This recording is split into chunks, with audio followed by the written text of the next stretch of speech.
The devastation of the 1989 earthquake touched almost everyone. The injuries and deaths, the damage and the general upheaval in daily life. The destruction of Japan's port city of Kobe has stirred those memories, with Newcastle people easily identifying with the victims of this latest quake. Just reflecting on what happened here, feeling for them and understanding their immediate response at the moment of just worry and fear and not being able to find people and so on. Newcastle's Japanese sister city of Ube felt yesterday's earthquake, but escaped unscathed. The Hunter region is now set to lend its weight to an Australian aid package for Kobe, to be coordinated by the federal government. Although there is an angle through the sister city movement in that Kobe is a sister city of Brisbane, and I've already put in train the necessary work to contact Brisbane to find out what they're doing and to see if there's anything we need to do in that regard. Having witnessed the slow recovery of his own city, Lord Mayor McNaughton knows the time, expense and heartbreak the people of Kobe now face. But Japan is a big country, 135 million people. They'll get in and clean it up and do what's necessary, but it doesn't replace the lives that are lost, and we all feel for that massive devastation.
Emergency crews arrived at the scene shortly after 9 o'clock this morning, but the driver of the sedan didn't have a chance. The 33-year-old Central Coast woman was crushed after her Sigma was hit head-on by this truck on the Pacific Highway near Arimba.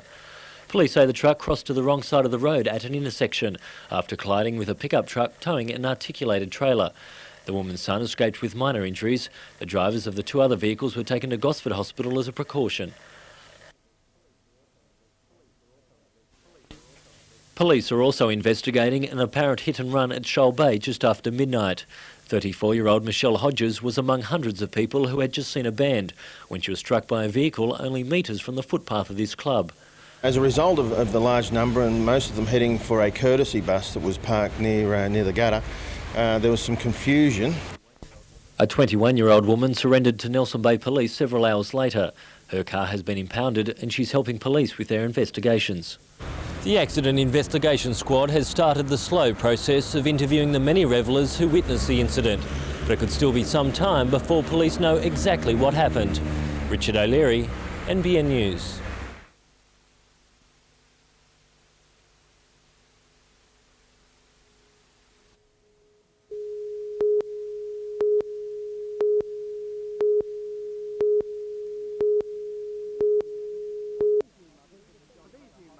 For these new mothers at the John Hunter Hospital, the federal government's newfound generosity will come too late. The maternity allowance was first hinted at in June last year by Prime Minister Paul Keating. Proposals currently under consideration for the May economic statement would see expectant mothers receive a one-off payment equivalent to 12 weeks unemployment benefits. I'd rather it be spent on childcare so that if women have to go back to work, they can have their children cared for by professional people. We'd all like to have a free payment. We'd all like to be given something for nothing. But I think if you're sensible and you sit down and you look at it, you don't get anything for nothing. Whether the estimated 3,300 new mothers who'll give birth at the John Hunter Hospital this year agree is another thing. All up, the payment is expected to cost Australian taxpayers $300 million annually. The government is still considering how the maternity allowance will be administered, although it's likely to be a lump sum paid 6 weeks before a mother's due date. It's not only new mothers in the money at the John Hunter Hospital. The Newcastle Midwives cricket team is now $1,500 better off after taking out the World Series banner competition with this entry. Next year's entry is already a closely guarded secret.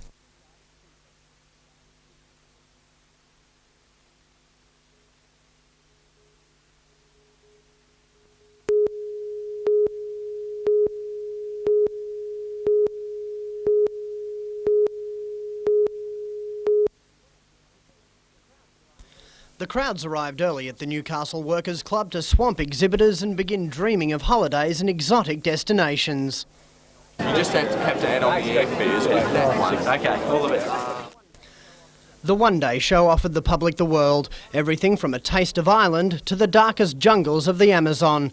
Exhibitors were overwhelmed by the response. According to Jay's Travel General Manager Ray Notley, the signs are good for a prosperous year for the travel industry. The operators are expecting probably their best year in 10 years. As usual, the annual show placed a special emphasis on one particular part of the globe. This year, the South Pacific, the main focus of attention.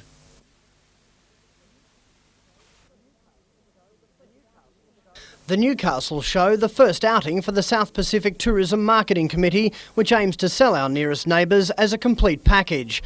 The island nations are also keen to sell culture as well as sun and sand. Well, there's nothing wrong with that image. It's a great image, and we've been projecting that image to the world because that's what the Pacific's like. But there's more to the Pacific than just the beaches. The exhibition closes at 8:30 this evening. Phil Hind, NBN News.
All is not lost for the managers of Wallis Island Airport.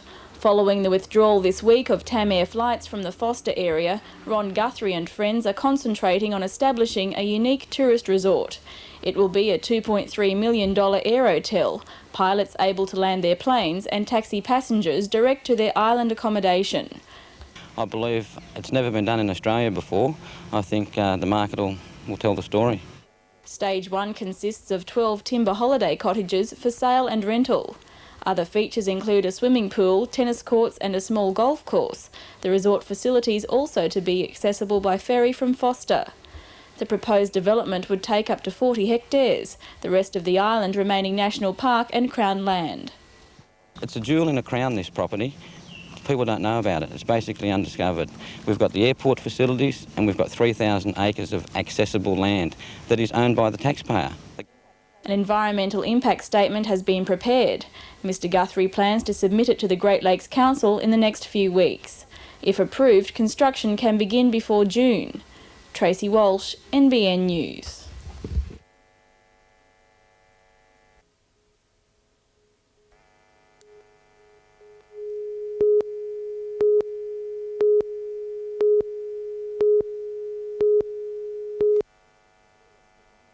Stuart Keen's pharmacy colleagues have begun a collection on his behalf. He has been responsible for giving pharmacists the opportunity to dispense lower-priced drugs without the consent of doctors. Stuart Keen is a maverick in his profession. He saw an injustice to his customers with the National Health Act where they had to pay a surcharge, and on his own took on the bureaucrats to rectify this problem.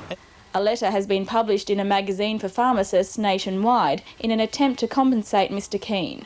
But apart from grateful Wingham consumers and Taree colleagues, others have been slow to lend their support.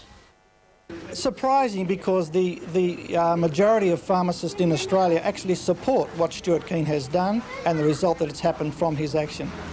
Last November, Mr Keane was placed on a 2-year good behaviour bond after pleading guilty to 19 offences involving substituting lower-cost generic drugs for prescribed brand-name drugs. But it was a victory for the pharmacist who was not convicted. Now he has mixed feelings about whether the $50,000 legal bill has been worth it. Financially not. Morally, yes.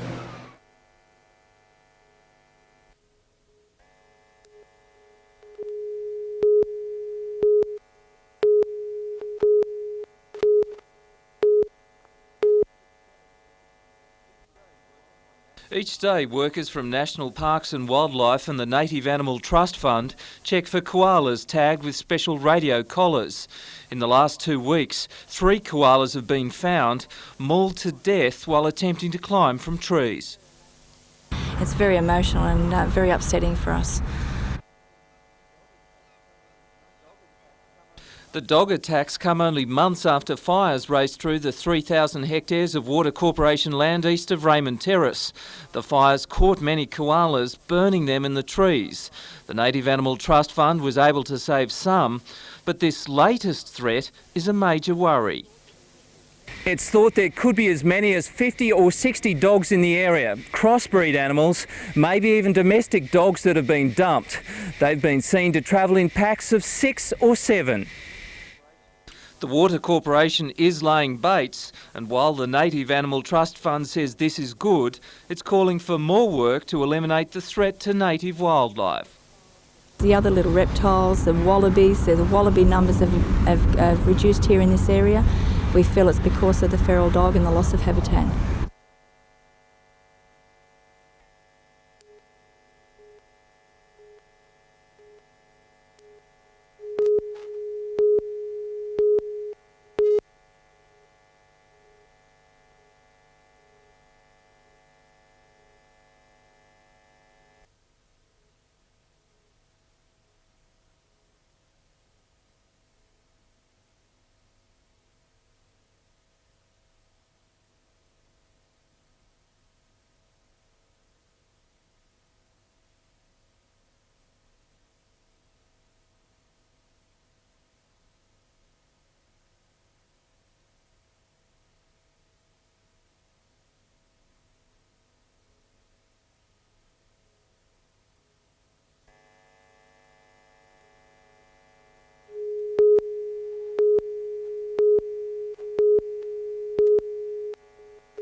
The fire broke out in a house in the small town of Pilliga, around 100 kilometres west of Narrabri.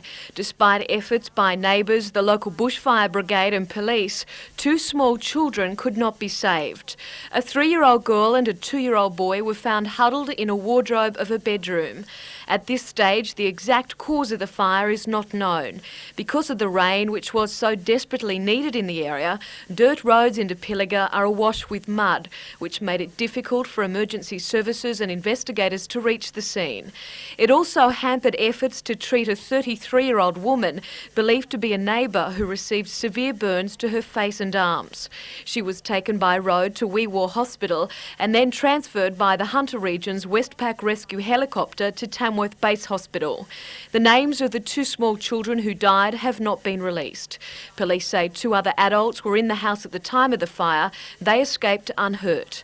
Jodie McKay, NBN News.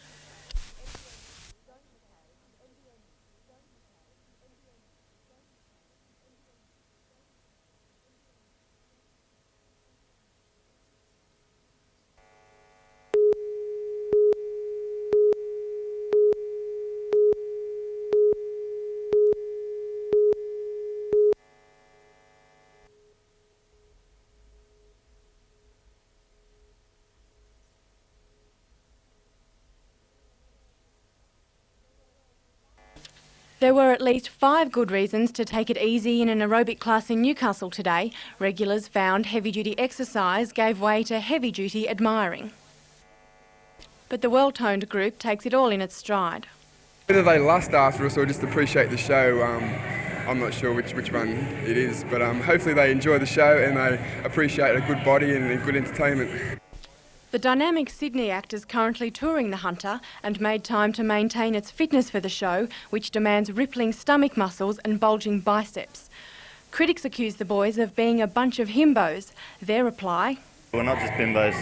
We're not just their bodies standing up there. What we do, we find very entertaining. Put a lot of work into the show, routines and that, and there's a lot of work that goes on behind the scenes."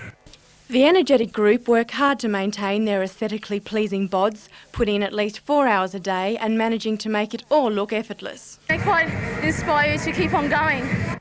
Amanda Bolger, NBN News.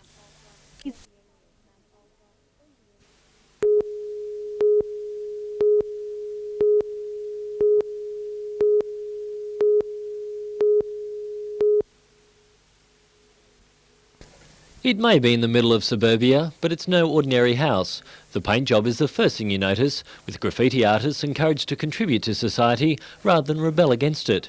It's called the Get Real House, a shelter for the town's youth from the pressures of growing up. We want to try and stop all the drinking, the drug situations, the breaking and entering, the damage that gets done within this community. The program was started by the church at the Bay 4 months ago, after Port Stephens Council donated the house and a supermarket chain gave free use of an adjoining block. The town's youth can now play volleyball, jam in the band shed or shoot stick.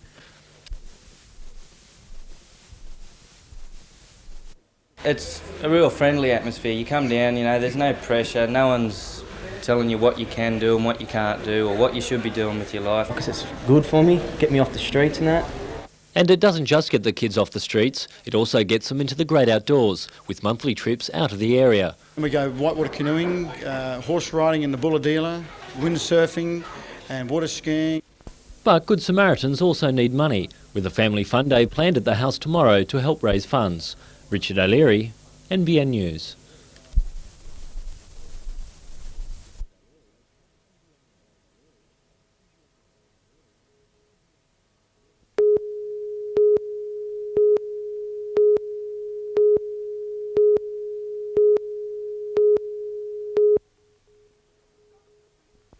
At the start of the season, Nicholson's goal was to finish in the top 3, a task which appeared beyond skilled before the weekend, as they were placed 6th overall.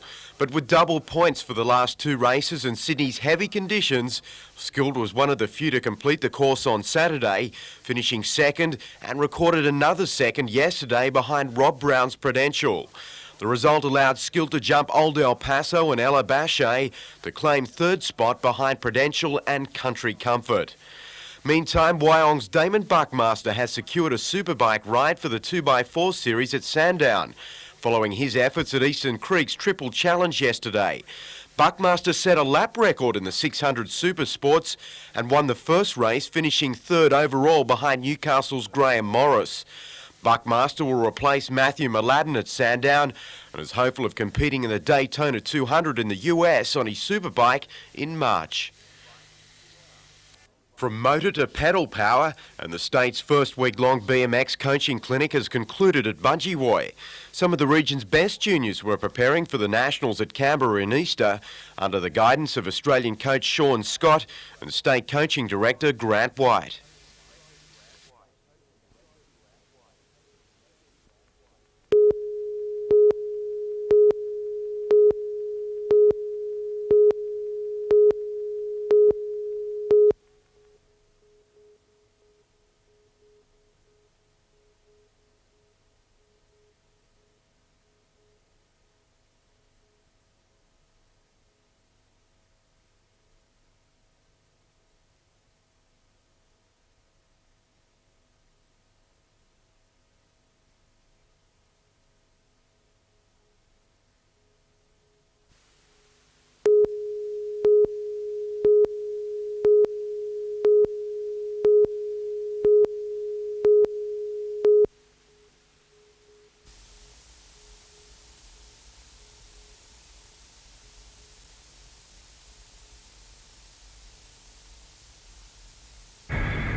It's been a long battle for Rosemount wines, which today came to a surprising end.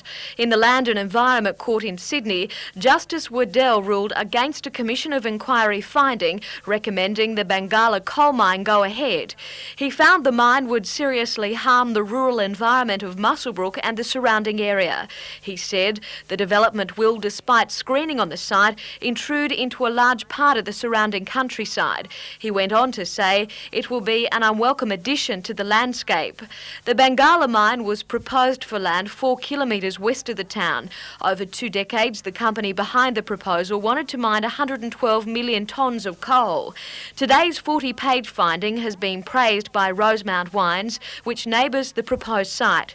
It went to the court, arguing that the development failed to meet the provisions of the Muswellbrook Local Environment Plan. While the coal industry is still digesting the findings, there could be massive ramifications. The ruling having the potential to sterilise large unmined reserves of coal. Both Bengala and the Coal Association said this afternoon they were examining the findings and were not prepared to comment until they'd sought legal advice. Jodie McKay, NBN News.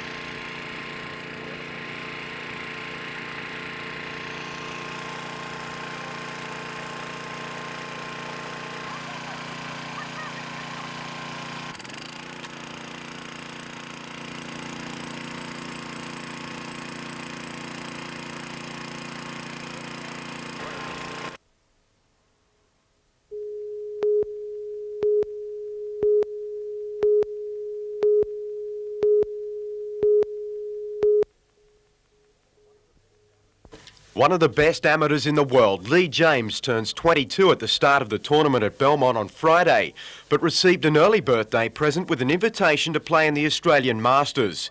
In 1989, his compatriot Russell Clayton won the event at Belmont, gained an invitation to the Masters and finished a gallant second behind Greg Norman at Huntingdale, a feat James would like to emulate. I'd like to follow that. I wouldn't mind coming second, but I think it'd be quite hard to do, really.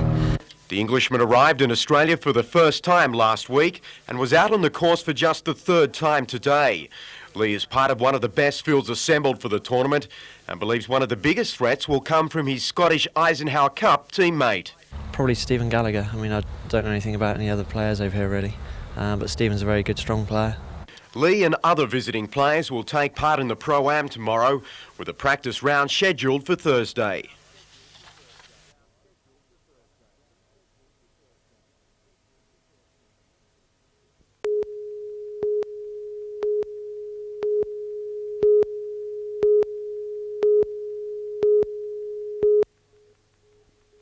Everett Stool is 6 strikeouts behind the league's leading pitcher, Sydney's Derek Brandow, with 92 for the season.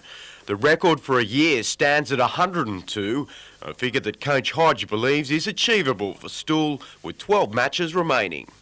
He's done set a record of striking out 15 hitters in one game, and I don't think that record's going to be broke. But it would be super if he got the strikeout record for 1 year.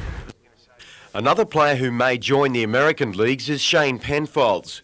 Hodge is impressed with his outfielding ability and has requested he return to the States with him to Montreal's Florida operations this season. Meantime, Newcastle and Central Coast basketball fans will be well catered for during the NBA pre-season. 6 games involving the Falcons, Bullets, Cannons and defending champs, the North Melbourne Giants, have been scheduled for March 24 to 26 at the Newcastle Entertainment Centre and the Gosford City Sports Stadium at Terrigal.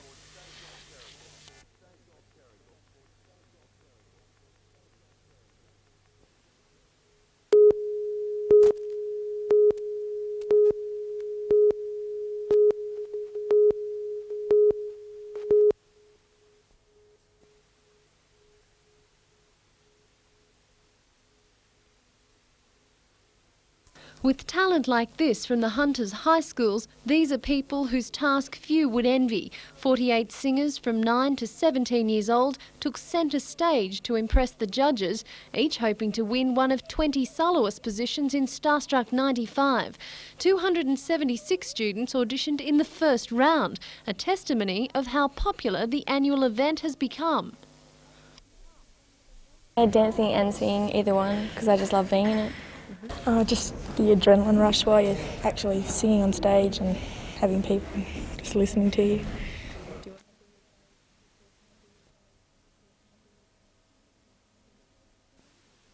The singers will begin rehearsals immediately for the June performances. For most, the chance to perform is a dream come true. For some, it could be the start of a career.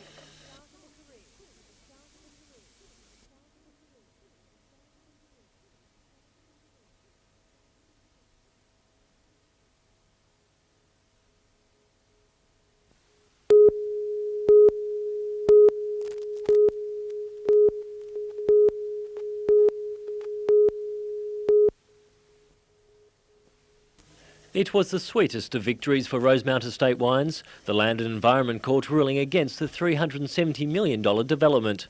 The court said the mine, just 4 kilometres west of Muswellbrook, would generate excess dust that would harm the nearby vineyards and the township.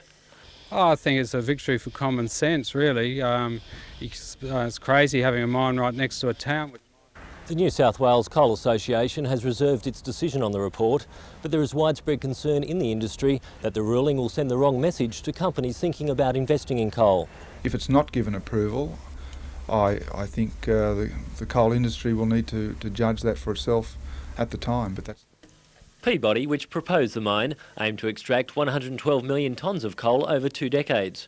And although the demise of the mine is by no means certain, it has delayed any economic benefits that would have been generated.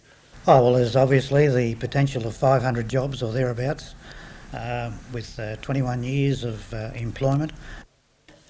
But Rosemount Estate says if the decision went the other way, it would have undermined an industry that's just started to blossom. It's not just important as far as income itself, it's an effect of tourism, an effect of what people think of Australia. Yeah, it's extremely important. It was always going to be a bloody battle, and it hasn't ended yet, with Peabody threatening to appeal the ruling. Richard O'Leary, NBN News.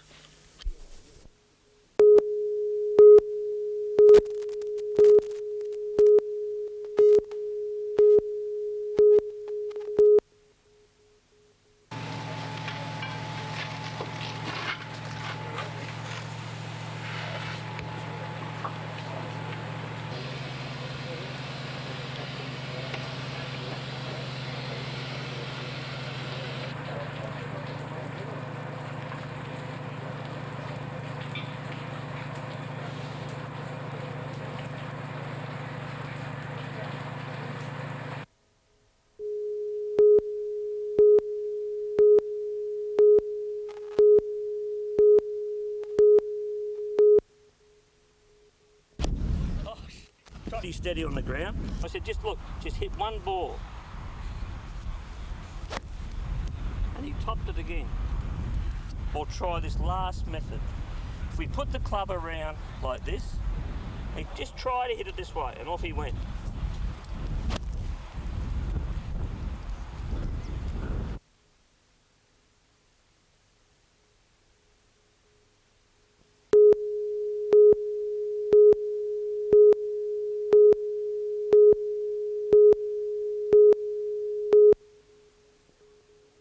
Everett Stool was again in good form, retiring several of the Cougars, who at times not only had trouble getting the American import away, but holding on to their bat. It was a game of missed opportunities for the Eagles. Todd Legrand's 2-base hit and Jeff Blum's hit loaded the bases early in the match, only to see designated hitter Nathan Wright and catcher Bob Henley strike out.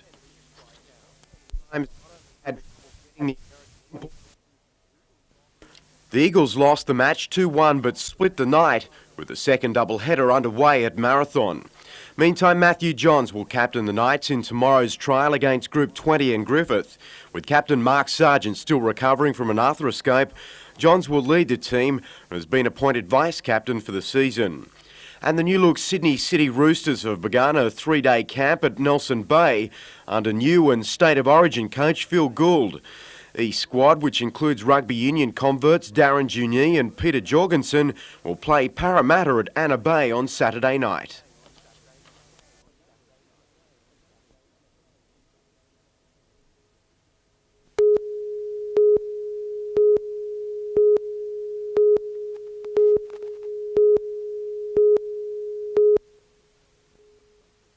In the Lake Macquarie area, some were up early to see in Australia Day.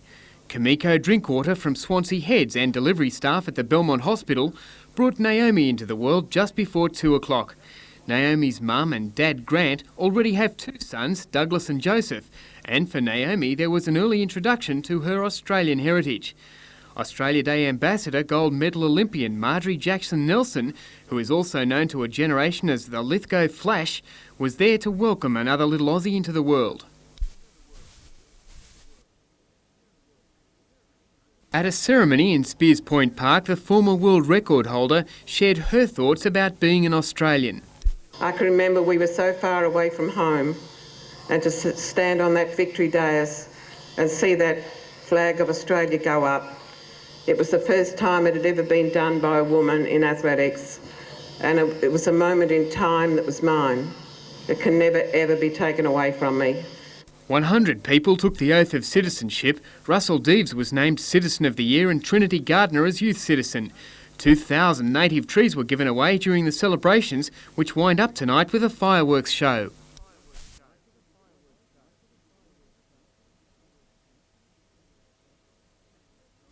At Cessnock, the pioneering spirit was alive and well. Ambassador Ita Buttrose speaking of the opportunities still available despite the hardships and adversities of our land. We still have our freedom of movement and our freedom of speech. Again, there was recognition for hard workers and those making new beginnings. Humility is recognised as a national trait, but at Maitland there were songs of national pride.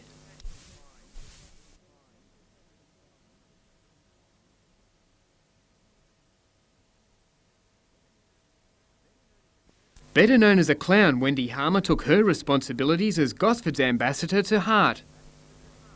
And Angry Anderson was everywhere else on the Central Coast, cutting cakes and racing camels at Canton Beach.